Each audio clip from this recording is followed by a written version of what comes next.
Hi, everyone, and warmly welcome. It's a pleasure having so many price nerds here today. So I would really like to encourage you to share your learnings after today's webinar on LinkedIn.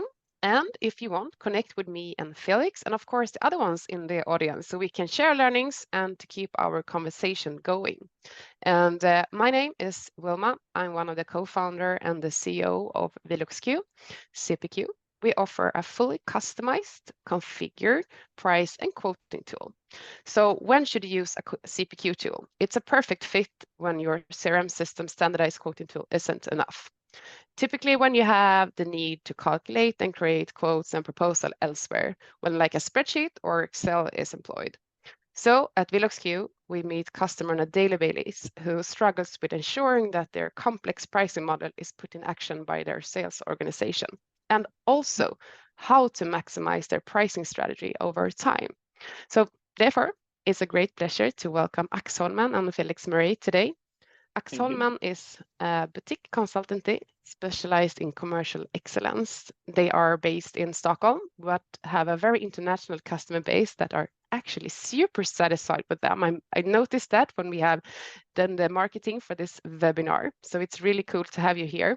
And they are actually represented all over Europe and in the US. So I'm proud to present the expert, Felix Mörée, who has published 4 books on commercial excellence, and he has advised more than 50 companies on marketing, pricing, and sales. So I'm looking forward to learn a lot from you today, Felix. Welcome.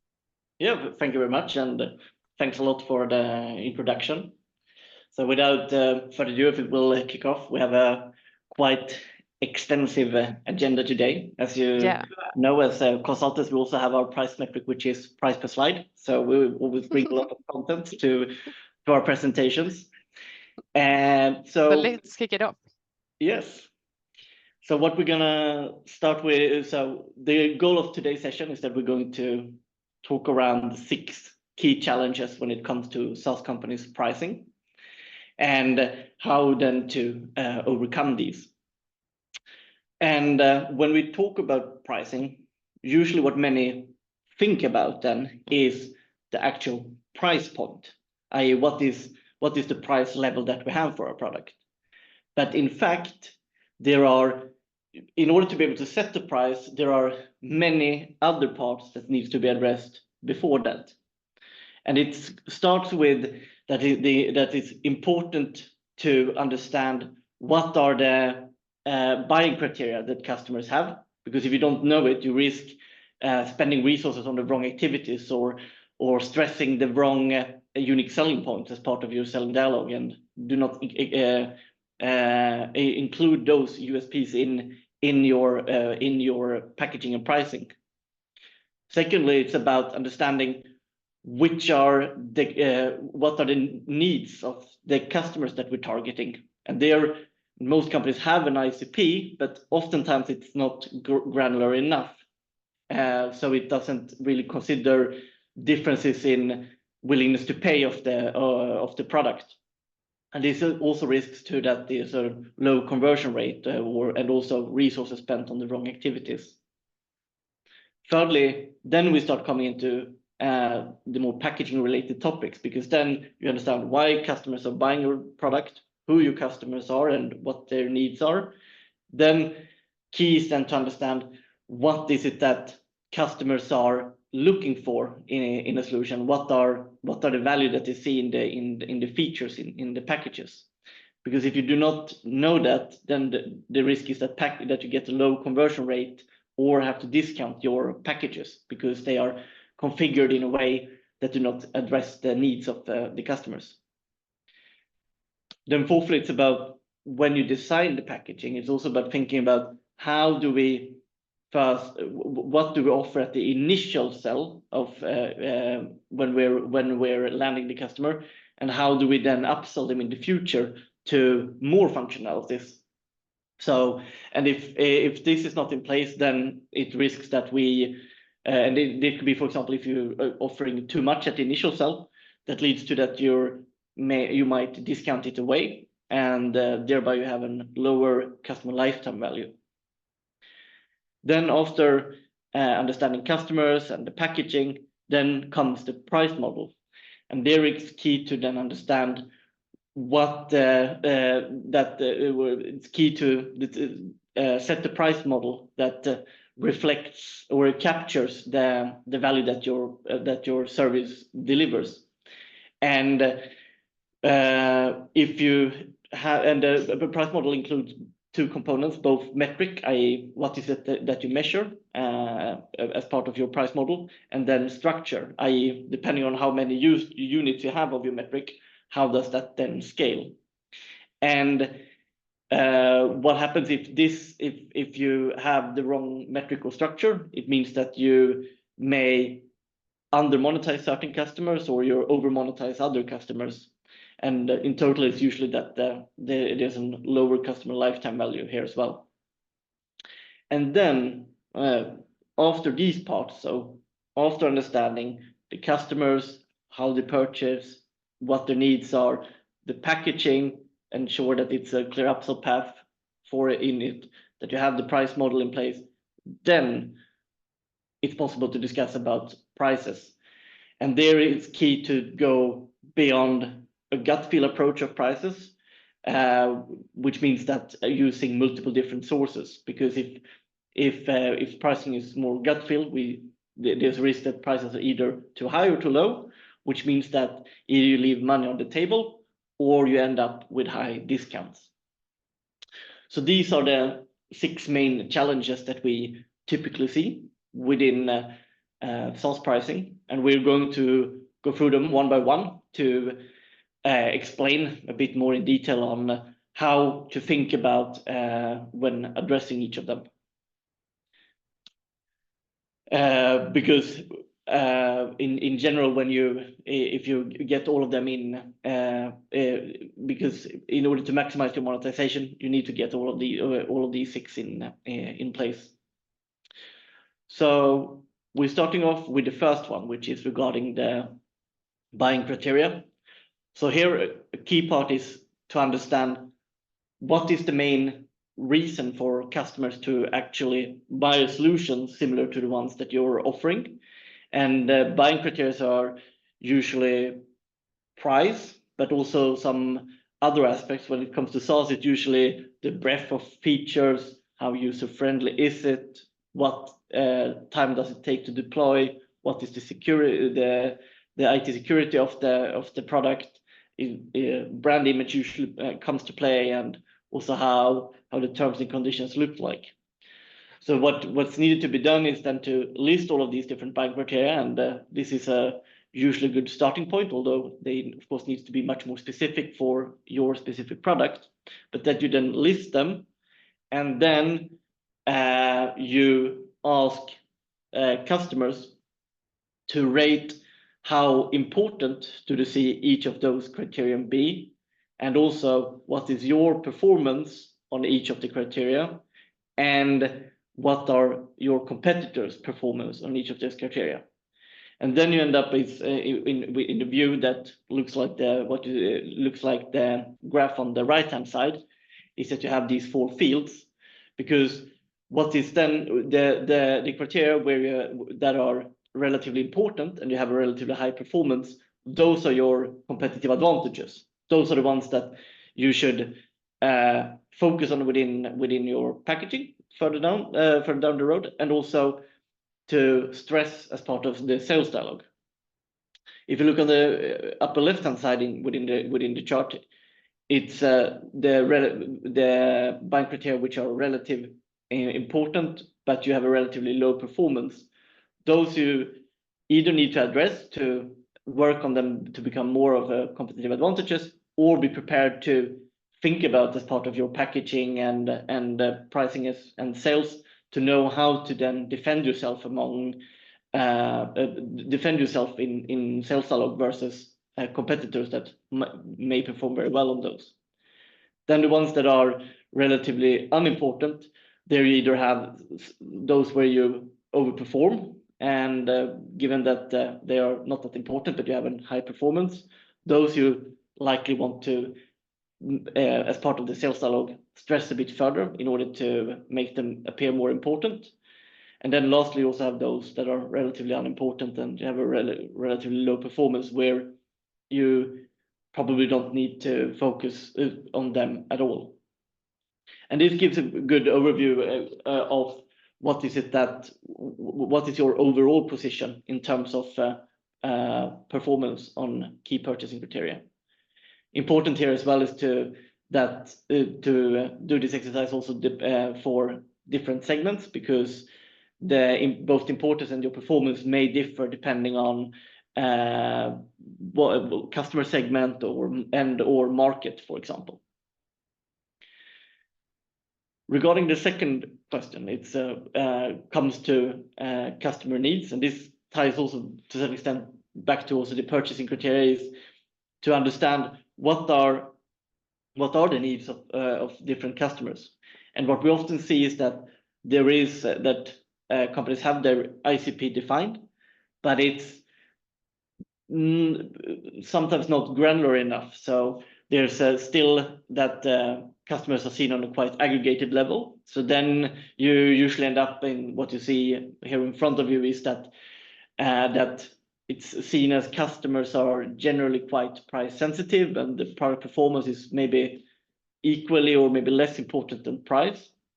But in fact, there are usually customers that are seeing much more value in your product and those that see much less value in it. So key to then understanding what variations do you have also within your ICP is what is it that describes customers that are willing to pay more than those that are willing to pay less. And some typical segments that we see is that you have those that are looking for more basic product, and they are usually more price sensitive because they have quite basic needs. But you also have customers that are looking for the best product within the field, or they want a very quick implementation, and they tend to have high willingness to pay, or at least price level is less important as a purchasing criteria versus, for example, product performance or deployment type, or it could be available add-ons. So then to understand how the subsegments within your segmentation model to see what is it that actually drives differences in willingness to pay. Then we come into the packaging aspect, which is thinking about, so we discussed about the importance of understanding the purchasing criteria and understand the variations in how important purchasing criteria are between different customer segments. Then when it comes to packaging, it's about what packaging approach should we have to then address these variations in needs. And on a high level, there are a key trade-off when it comes to packages, where one is that where it is the packaging flexibility versus the complexity of the packaging, where you have two extremes. What you see in front of you is that on one hand that you have a very low flexibility in terms of packaging, which means that you have a one-size-fits-all offering, which is, however, very simple to understand. On the other hand, you have a very high complexity, which is on the right-hand side with build your own, which results in that you have a very complex offering. And a typical and a classic trade-off in when it comes to pricing is that there's normally a trade-off between the ability to monetize and the complexity, where if you're going to monetize each of your customers perfectly, you likely need to have a very tailored offering. You need to set a specific price point that is based on their individual willingness to pay, which is great from a monetization perspective, but becomes very difficult from a sales perspective, because then you probably need to then spend a lot of time to sell the product and understand that price point for each customer, which makes in reality that build your own offering becomes very complex. On the other hand, you have with a low customer flexibility and which is simple to easy to understand, it's quite easy to sell. You sell the same product and then you work with discounting on it, but then you end up that you likely under monetize your customers, because when you have a one size fits all type of product, the price is usually set somewhere in between what the customers that are willing to pay the most and willing to pay the least are, which means that you are not capturing the willingness to pay of the customers that see the value in all of your features, and you need to discount for customers that are just looking for very basic set of features. And given this trade-off, then it's quite common that companies end up in what is then in the middle, more like a good, better, best, or a platform plus packages approach, because there you balance that you have certain flexibility to account for variations in customer needs, but it's not overly complex, which makes it relatively easy to sell as well. But when we work with packaging, or when we come in dialogue with different companies, there are usually 3 different challenges that arise when it comes to packages. So for the one size fits all type of offering, I mentioned briefly already, is that the challenge with that is that the differences in willingness to pay and also their ability to pay is not fully captured. On the other extreme, when it comes to build your own, it is that you have too many choices, and then customers are ending up buying too little because they do not really understand exactly what they're looking for. And also when you are in more, if you have a good, better, best packaging, a frequent challenge is that there's the wrong features that are included in the packages, which leads to that that limits both adoption, because customers see features that they do not value in the packages and therefore not buy. And also the same when it comes to upsell, is that they see features that they don't seek in more premium packages and therefore choose to not upsell. And in order to address these is to understand what the roles are of different features within your offering, and how you assess that is by looking at what is the adoption rate for certain features, and also what is the perceived value of each of the features. And as a comparison, we can take an example of an hamburger chain. So when looking at your offering and the features that are included, key is then to know about what are your must-haves, your nice-to-have, and add-on features. Where must-have features are, it's like a hamburger in a burger menu. It is the main reason why you go there. So it's, for example, a hamburger. So those are features that everyone are looking for, and they also have a high value. Next to it, you also have the nice-to-have features, which are something that those are features that generally have a lower value than the must-haves. It's, for example, like the drink or fries at the fast food restaurant. It's not the main reason why you go there in the first place, but if it is included together with the must-haves, you don't mind that it's bundled together, especially if it's some bundle discount as well. And the must-haves and the nice-to-haves, those are the ones that you want to include in your packages. And equally important to know what to include in the packages is to also know what to exclude, because then you have the add-on features. And that's like a coffee at the fast food restaurants, is that some people do not drink coffee, they are drinking tea, or that they do not want to drink coffee at the fast food restaurant.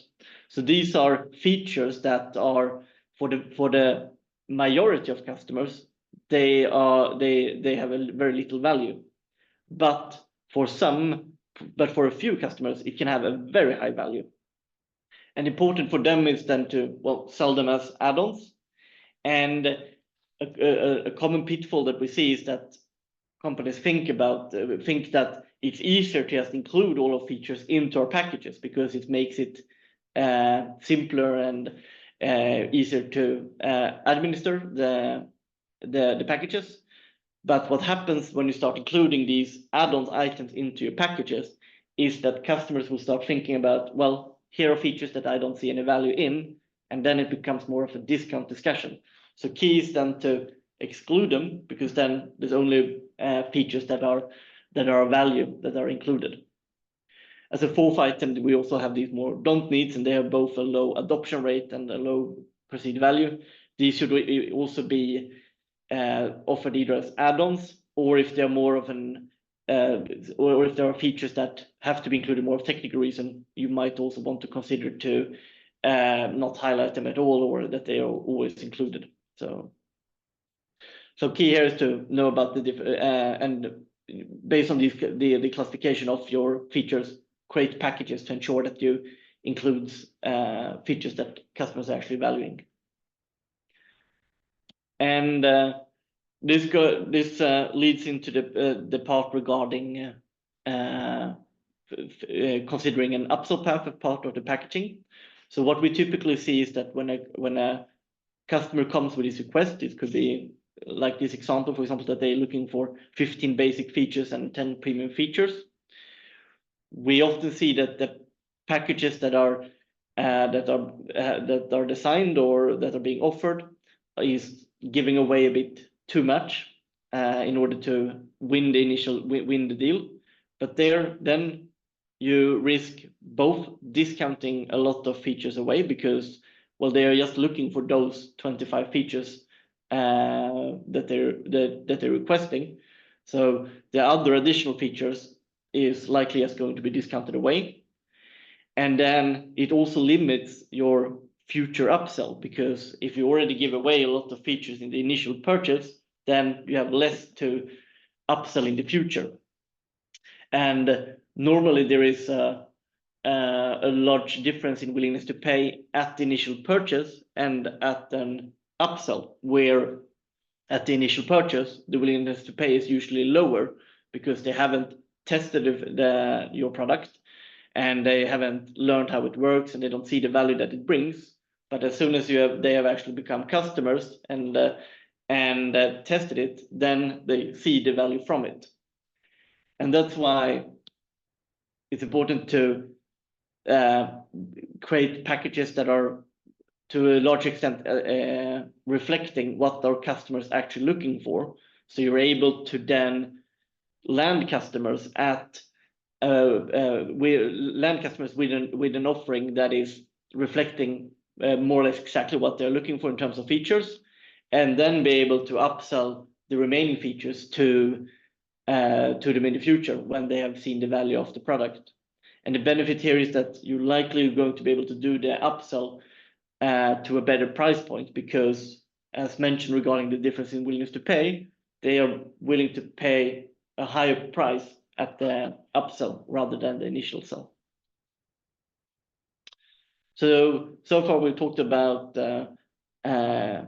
purchasing criteria, customer segmentation, offering design, and upsell paths. Next part is regarding the price model, where there are two key components. It's the price metric and also the price structure.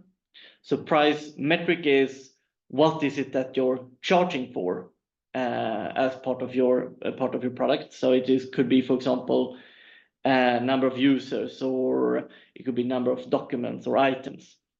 And when it comes to price metric, there is a key trade-off between to what extent is a metric aligned with the value that your product delivers, and to what extent is it measurable.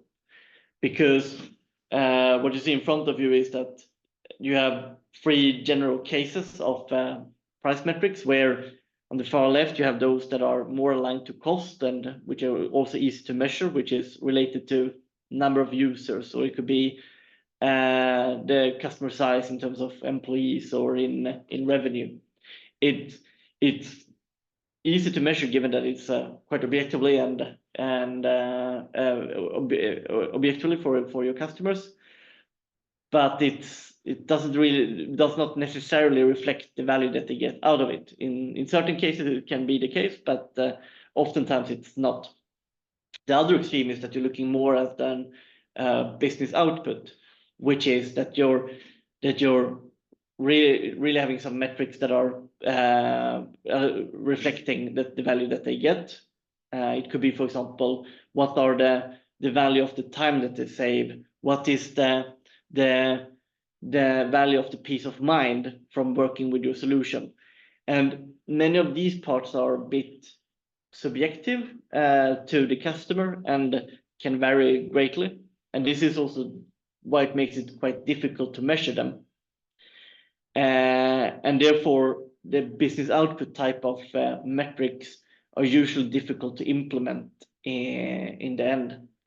That's why service output is usually a type of metric which you see in the middle.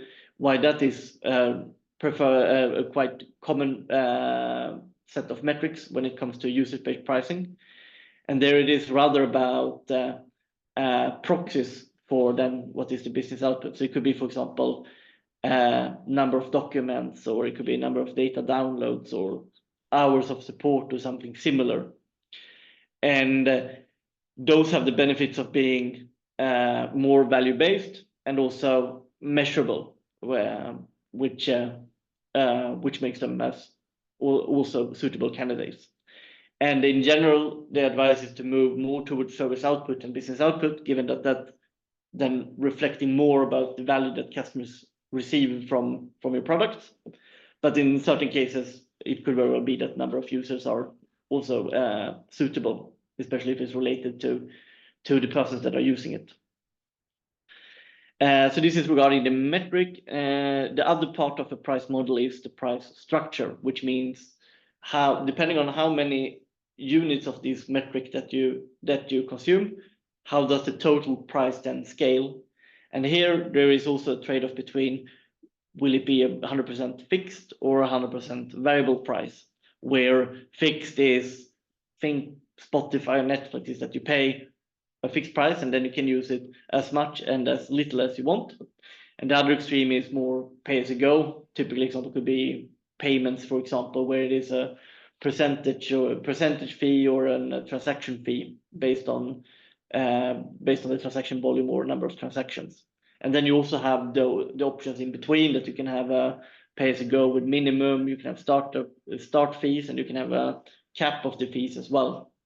So there's multiple options when it comes to price structures as well. And when it comes to then to select, both when it comes to metric and when it comes to price structure, we advise to long list possible candidates, both when it comes to metrics and structures. So here in this example, it could be number of users, number of documents, number of legal entities, customer spend, etc. on the metric side, and then flat rate, pay as you go, etc. on the price structures. And then evaluate them based on criteria related to the value to your business, such as, does it scale with future usage? If customers use more, will you be able to then monetize it? Can we measure it and track it? Because, well, that's key. And also, does it cover costs to ensure that there's no downside risk? But equally important, and well, oftentimes the value to business is usually considered very well as part of the assessments. But equally important is also to think about, how do these price metrics and structures score when it comes to value to customers? Because there's also a customer aspect to think about, and that is, do the benefits that customers get out of the solution, do they scale do they reflect these metrics and structures? And will they be able to predict the costs? And will they be able to use it as part of their budgeting process? Because they want to have understand how they're being charged and be able to predict it. And by looking at both of these factors combined, that's how we can find then what would be an ideal price metric, which is the ones that have a high value to your own business, but also to your customers. Because if you do not consider both, the risk is that if it has a high value to your own business, but a low value to customers, it's a risk of customer complaints. And reverse, it's if it has a high value to customers, but a low value to your business, then it risks being it may be a financial risk for your business. So key to consider both. Then after understanding customer needs, packaging and price model, then we come into the formal part about setting the prices. And key for price setting is to eliminate the guessing game. So what we suggest as part of setting prices is to use multiple different sources. So what you should think about is to then combine both internal expertise that you have, but also to get input from customers. And some typical exercises that can be done is to understand the price value relationship of your product and also competitors' product. You can look at historical transaction data based on that see how prices differ between different markets or customers, etc. Then we have the customer interviews or customer interviews or surveys where you should include questions about what they're willing to pay. And there are some proven pricing questions such as Van Westendorp, which we'll mention a little bit more in detail on the next page. But those kind of methods that you can use as part of your market research in order to get a more accurate price estimate from your customers. And then combine it with benchmarks versus competitors to get an understanding for what is the price for similar solutions. And then also to as a fifth tool, it could also be to include the sales team, if you have any salespeople, to include them into certain quoting exercises to also get their view. And then by combining all of these sources together, that's how you can then derive a suitable price point. And to double click on one method, and this is a method that I find very useful, is the Van Westendorp method. And it's quite easy to conduct as an exercise, and it gives very useful input.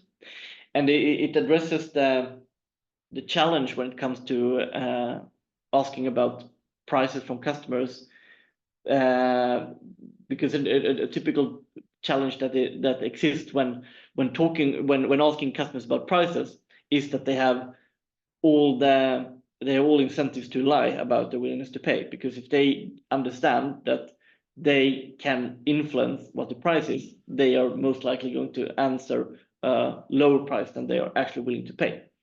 So the Van Westendorp method addresses it by, instead of asking about a single price, it asks about the price range. And this is done by asking customers 4 questions about prices. And those you see on the right-hand side here. And that is that you describe that given the features in this product and the volume that they are looking for, etc., what would they consider to be an too expensive price, and you would not consider to buying it? What would you consider to be so cheap that you would question the quality of the product? What would be expensive but you would still buy it? And when would you consider it to be a bargain, a great buy for the money? And by asking these 4 questions, then you get the range from where is the highest price and the lowest price that individual customers would be willing to pay. And if you then ask this to multiple customers, then you get an output which you see on the left-hand side is that you look at that you can see to what share of customers are willing to pay what price points, and how the way that you read the chart is that the different lines shows the aggregated share of customers that have answered these different price points, and depending on where these different lines then cross, that's where you have your price range. And sometimes it could be quite tedious to ask 4 questions. So sometimes it's also possible to simplify it to ask only 3 or 2 questions in order to save time. But regardless, when you ask about the range, that gives a bit more, then you have a better understanding of approximately where the willingness to pay lies. So this is a very useful method, and it's also very easy to use as part of surveys and customer interviews. But there are also some other methods like Garbo Granger or similar, which could also be tested. But we'll be happy to explain about certain of the pricing methodologies more as an outside of this webinar. So to summarize, these were this was a brief introduction to how to address the most common pricing challenges that SaaS companies have. So all the way from understanding the buying criteria, understand how customer needs varies and their willingness to pay, to how to determine how to determine packaging approach, and also how to determine which features to include in which packages. The key of thinking about the upsell path to ensure that you're offering offer exactly what customers are looking for at the initial purchase, so that you have more to sell up in the future. To the price model, how to evaluate the price metric and the price structure, and then lastly, the importance of using multiple different sources as part of setting the prices, including asking customers about prices using, for example, the Van Westendorp method or other methods that do not incentivize customers to state too low price for your product. And this is everything we brought with us. So we also open up for questions if there anything. Wilma, any comments from your side? Yeah, thank you so much. So many learnings. I love the part about packaging design, very hands-on, very pedagogical, and also how it's important to see like bundles are the need to have, nice to have. So I think I have to rewatch this actually to both look at Velox Q pricing model and what we can be approved, but also of course to be not as close as an expert as you are, of course, but to guide our customer a bit of it. So I think it was very interesting. I have one question popping up my mind, if it's okay, if I could take it away right away. Yeah, shoot. Great. AI is top of the head of everyone. How would that influence looking at the price model? I mean, is it something that it should be a need? Should it be priced specifically? Or do you have any thoughts of AI? I think regarding AI and some other also, what to say, new functionalities is key to go back to what we described on the when it came to packaging, is to understand, is it a must-have type of feature, or is it more a nice-to-have, or is it more an add-on? Because depending on your product and also your customer base, AI is either expected, i.e. it's more must-have that you want to include in everything, or it's rather an add-on because which you should sell separately. So key there is to understand what is the expectation level from the customers, and there it's it's not given that it has to be included for in all products and for all customers, because there is different sophistication level amongst customers on how they use the product, and some are not really, some are interested in learning about AI, but they are not there in using it yet. So then it's maybe more suited as a feature in a premium package or as an add-on.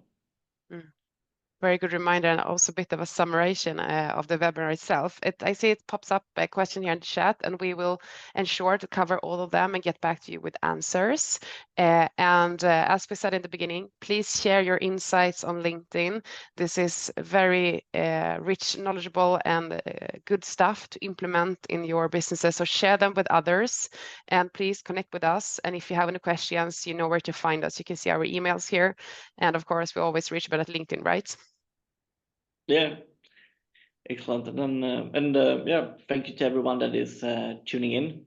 And as Wilma mentioned, we're starting to get short of time. So, but we'll respond to all questions that we get. And if anything else pops up after the session, please do not hesitate to reach out.